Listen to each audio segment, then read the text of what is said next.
nos hacen replantearnos todo lo que creíamos saber. Y hoy vamos a ver una de esas historias. Vamos a analizar la figura de la Madre Teresa, pero desde un ángulo un poco distinto, fijándonos en cómo respondió a algunas de las catástrofes más grandes de la historia de la India. Vale, vamos a viajar a octubre de 1995. El escenario es Bengala Occidental y Calcuta literalmente se está ahogando. Han caído unas inundaciones terribles justo antes del Durga Puja, que para millones de bengalíes es el festival más importante del año. La situación era tremenda. La pérdida y el sufrimiento, eran inmensos. Y la cifra es que es brutal. Más de 3 millones de personas. 3 millones sin casa. Para que nos hagamos una idea, eso es más que la población de muchísimas ciudades grandes. Estábamos hablando de una crisis humanitaria a una escala gigantesca. Además, 200 personas fallecidas, pueblos enteros desaparecidos, arrasados en las afueras de Calcuta. Y en medio de todo ese caos pasa algo. Algo increíblemente conmovedor. Son las trabajadoras sexuales del norte de Calcuta, las que salen a la calle y empiezan a organizar colectas para ayudar. Una de ellas, una mujer llamada Sankari Pal, lo dijo muy claro a la prensa. Somos parte de una comunidad más grande, así que, para nosotras fue casi natural salir a ayudar.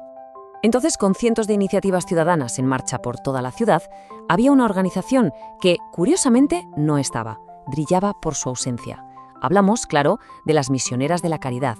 Y lo más llamativo es que para la gente de Calcuta, esto no fue una sorpresa, pero para el resto del mundo, claro, aquí surge una pregunta inevitable. Y es que esta ausencia no fue algo puntual. No.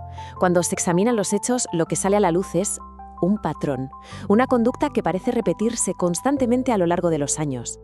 Entonces, mientras Calcuta estaba literalmente bajo el agua, ¿dónde estaba la Madre Teresa? Pues estaba en Estados Unidos, concretamente visitando una unidad de neonatos en Massachusetts. Y allí, a los medios de comunicación les dijo: tengo 200 bebés pequeños en mi hospital de Calcuta. Pero aquí viene lo llamativo. La realidad es que su organización ni tenía en ese momento ni tiene hoy ningún hospital, ni en Calcuta ni en ningún otro sitio. Pasan un par de meses. Bengala sigue intentando recuperarse de la catástrofe. Y ella está en Peoria, Illinois. ¿Haciendo qué?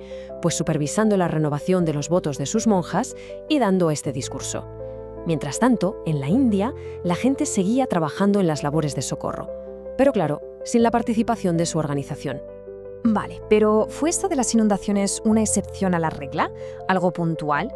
Pues para saberlo, lo que vamos a hacer es analizar qué pasó en otras grandes catástrofes que golpearon la India. Nos vamos a centrar en 3 momentos muy concretos, 3 sucesos trágicos en los que, lógicamente, se habría esperado una respuesta humanitaria enorme. Hablamos de la fuga de gas de Bhopal, del terremoto de Latur y de una explosión terrible en una fábrica cerca de Calcuta. Empecemos por Bhopal, en diciembre del 84. Una fuga de gas tóxico en la fábrica de Union Carbide, un desastre. Mueren 3.500 personas, la mayoría gente muy humilde que vivía en los barrios de chabolas de alrededor. Fue una catástrofe tan grande que sus secuelas en la salud de la gente todavía se sienten hoy en día. Claro, la Madre Teresa, que en ese momento ya era una figura enorme en la India después del Nobel, fue a Bhopal. Y su principal mensaje, su contribución más recordada, que acabó haciéndose tristemente famosa, fue esa simple frase: yo digo perdonad. La reacción, muchos lo vieron como algo totalmente insensible, sobre todo porque después su organización casi no dio ninguna ayuda material. Saltamos ahora 9 años, a 1993. Esta vez la tierra tiembla en Latur. Y el balance es que es aterrador. 8.000 muertos, 5 millones de personas desplazadas, sin hogar. Fue, sin duda, una de las mayores catástrofes naturales de la historia del país. La necesidad era extrema. Y aquí el contraste es que es muy revelador. Por un lado, 200 ONGs, de todo tipo, hindúes, cristianas, se volcaron. La reconstrucción llevó una década. El gobierno puso una cantidad de dinero masiva. Y por el otro lado, las misioneras de la caridad, que simplemente nunca llegaron a Latur. Entonces, ¿dónde estaba? ¿Qué era tan importante? Pues de nuevo, en Estados Unidos, en Washington, D.C., estaba presentando un escrito judicial para apoyar a un activista antiaborto. Y poco después daba un discurso en el Desayuno Nacional de Oración. El tema: los males de la anticoncepción y el aborto. Latur, desde luego, quedaba muy, muy lejos. Vamos a dejar por un momento estas catástrofes a gran escala. A veces, una sola historia, la de una única persona, nos puede ayudar a entender mucho mejor cómo funcionaban las cosas sobre el terreno. Es una forma de ponerle cara a una política general. Esta es la historia de Shahida. Ella vivía justo en la barriada que rodeaba uno de los centros de las misioneras de la caridad, ahí en Calcuta. Tenía solo 16 años, un bebé, y sufrió unas quemaduras gravísimas.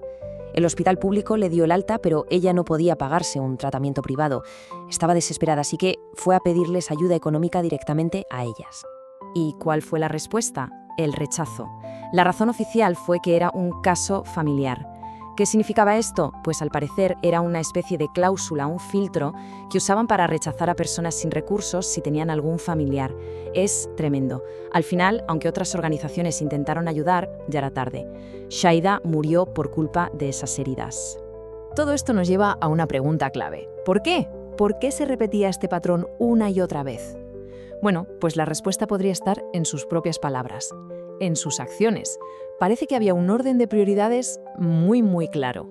En este discurso, por ejemplo, ella misma pone en una balanza la preocupación por los niños que mueren de hambre y lo que para ella era un mal mucho mayor, el aborto. Da la sensación de que para ella el niño no nacido tenía una prioridad, una importancia fundamental, por encima del niño que ya había nacido y estaba sufriendo. Y si miramos su agenda de viajes, esto se ve todavía más claro. Resulta que pasaba casi toda la temporada de monzones, que es cuando suelen ocurrir los desastres en la India, fuera del país, en Europa, en Estados Unidos. Y estas ausencias no eran casuales. Muchas veces estaban motivadas por lo que ella llamaba emergencias. ¿Qué emergencias? Pues, por ejemplo, hacer campaña contra el aborto en Japón o ir a Washington a reunirse con políticos. Y podríamos pensar que esto se acabó con su muerte en 1997, pero no. Parece que el enfoque de la organización que ella fundó ha seguido por el mismo camino. Este patrón de no involucrarse en las grandes operaciones de ayuda parece que continuó. Tenemos el ciclón de Orissa, el terremoto de Gujarat, el terrible tsunami del Océano Índico. Hablamos de catástrofes con decenas de miles de víctimas mortales. Y en todos estos casos, la presencia de las misioneras de la caridad fue, según los registros, o nula o insignificante. Al final, todo este análisis nos deja con una pregunta bastante compleja, y no se trata de juzgar, sino de intentar comprender. ¿Cómo puede convivir la imagen de un ícono mundial de la caridad con la evidencia de una ausencia casi sistemática en las peores crisis humanitarias de su propio país? Es una pregunta que desde luego queda abierta a la reflexión.